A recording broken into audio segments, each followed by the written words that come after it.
जिन प्यारों से ईद पर मुलाकात मुमकिन नहीं, उनको सोचा और उनके हक में दुआ करती कि मुझे सब्र में रखना मौला, कभी गिरने न देना, न किसी की नज़रों में, न किसी के कदमों में। कि महफिल थी दुआओं की, मैंने भी एक दुआ मांगी, मेरे अपने सदा खुश रहें, मेरे साथ भी और मेरे बाद भी। दुआ नसीब वालों को मिलती है, इसलिए जब कोई आपको दुआ दे तो उसके लफ्ज़ों पर सिद्क़े दिल से आमीन कहो। खुशियों से भरी, फूलों से ढकी, खुशबुओं में बसी, रंगों से सजी, तारों में छुपी, सपनों में ढली और शबनम से धुली ईद मुबारक। फूल से खुशबू लेकर, चाँद से रोशनी लेकर, शहद से मिठास लेकर, दिल से दुआ देकर हम आपको ईद मुबारक कहते हैं।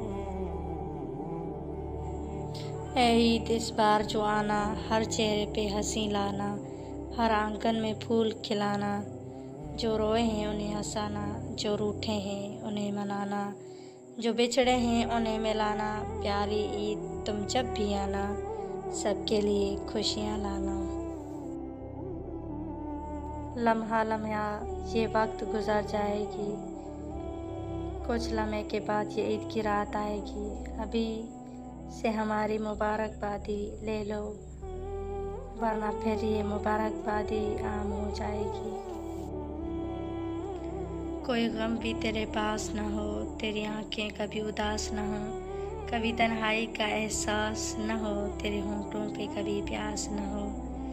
तू दुआ करे जो तो पूरी हो, अपनों से कभी न दूरी हो, दरपेश तुझे न मजबूरी हो, ख्वाहिश कभी ना अधूरी हो। आमीन।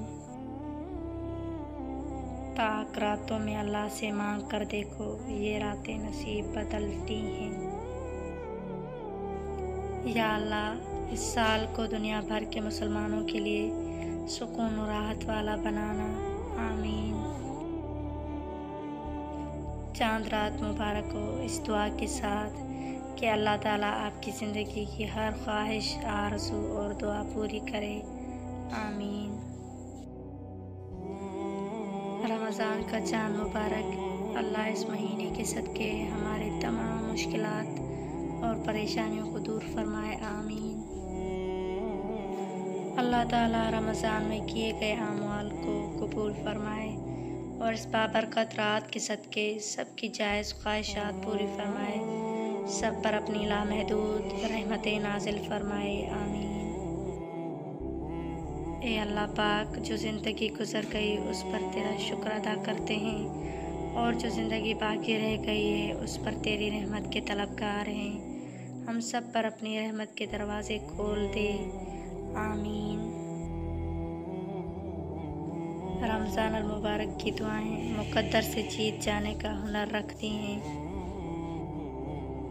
हज़रत अली अलैहिस्सलाम ने फरमाया, जन्नत के मुंतज़िर न रहो, बल्कि ऐसे बन जाओ कि जन्नत तुम्हारी मुंतज़िर रहे।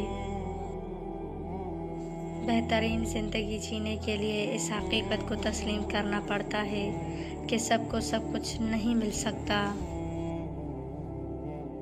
कुरान कहता है, फिर वो तुम्हारी मनपसंद चीज़ तुम तक लाएगा मुकर्ररा वक्त पर और तुम हैरान हो जाओगे। उस मामले पर झगड़ने का कोई फ़ायदा नहीं जिसे हल ना किया जा सके। जब दिल उदास हो और वजह भी समझ ना आ रही हो तो सूरह रहमान पढ़ लिया करो, दिल को सुकून आ जाएगा। कि एक सूरत की तारीफ़ के लिए 114 सूरतें उतारी गईं। जब कुरान और नमाज हमारे मामूल का हिस्सा बन जाएं तो खुशियाँ और सुकून हमारी ज़िंदगी का मामूल बन जाती हैं। औरत का खुशबू लगा कर निकलना, रसूलुल्लाह ने इरशाद फरमाया, जो भी औरत खुशबू लगा कर नामहरम मर्दों के पास से इसलिए गुज़रे कि वो उसकी खुशबू सूंघ लें तो ऐसी औरत ज़ानिया है। अगर आपको हमारी वीडियो अच्छी लगी तो लाइक, सब्सक्राइब, शेयर और कमेंट में अपनी राय का इज़हार ज़रूर कीजिए।